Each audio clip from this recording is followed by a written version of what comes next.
Bonjour. Alors continuons la leçon de révision du vocabulaire associé aux opérations, avec la multiplication et la division bien sûr. Alors peut-être que tout cela te semblera évident, et dans ce cas tant mieux. Assure-toi alors que tu sais bien expliquer toi-même les notions avec le bon vocabulaire. Donc que vois-tu dans ta tête lorsque l'on parle de multiplication ?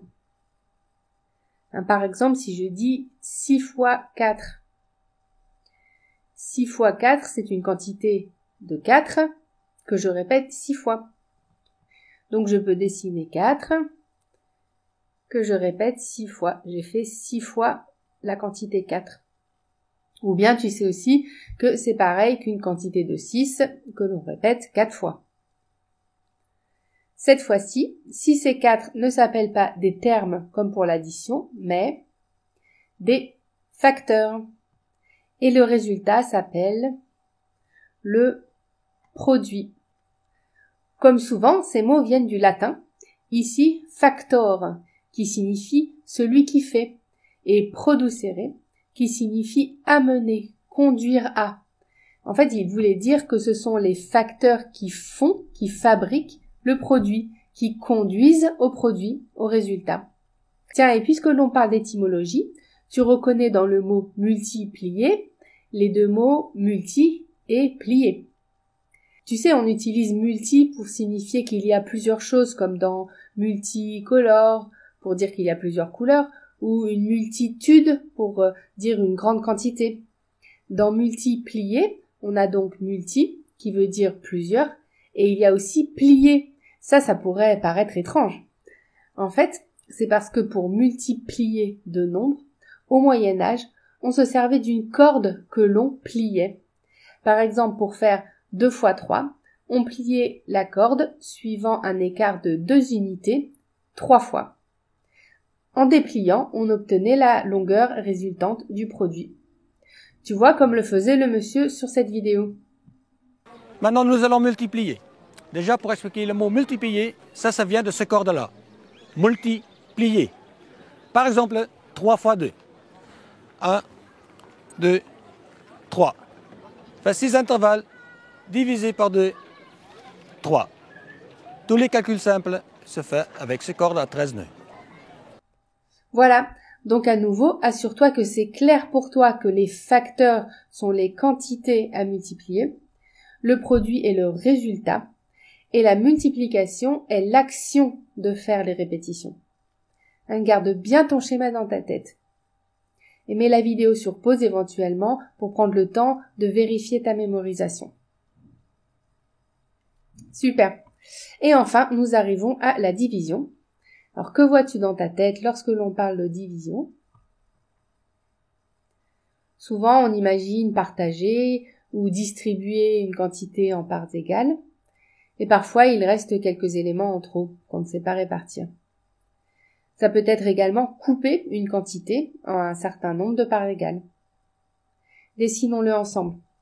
Alors, je pars d'un certain nombre, par exemple 7. Je veux le diviser, par exemple, en 3. Alors là, on dit que l'on veut partager 7 pièces entre 3 personnes. Ça me fait 2 pièces pour chaque personne. Et il me reste 1. Il reste une pièce que je ne sais pas distribuer. La quantité totale du départ est le dividende que l'on divise, que l'on répartit par le diviseur, c'est-à-dire le nombre de parts égales que l'on veut faire. Et le résultat est constitué de 2 éléments, le quotient, qui est la quantité que l'on a pu attribuer à chacune des parts, et le reste, s'il reste quelques éléments que l'on n'a pas pu répartir. Donc on pourrait écrire que la division, c'est le dividende divisé par le diviseur, qui donne le quotient fois ce diviseur, fois le nombre de parts, plus le reste. Je te laisse vérifier que c'est bien clair pour toi et le remémoriser si besoin. Bien sûr, si au cours des leçons précédentes tu avais fait un dessin que tu trouves plus clair, alors c'est ton dessin qu'il faut mémoriser, après avoir vérifié qu'il y figure bien tous les mots de vocabulaire.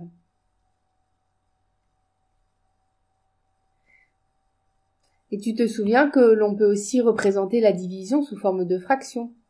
Et alors, on parle du numérateur sur le dénominateur.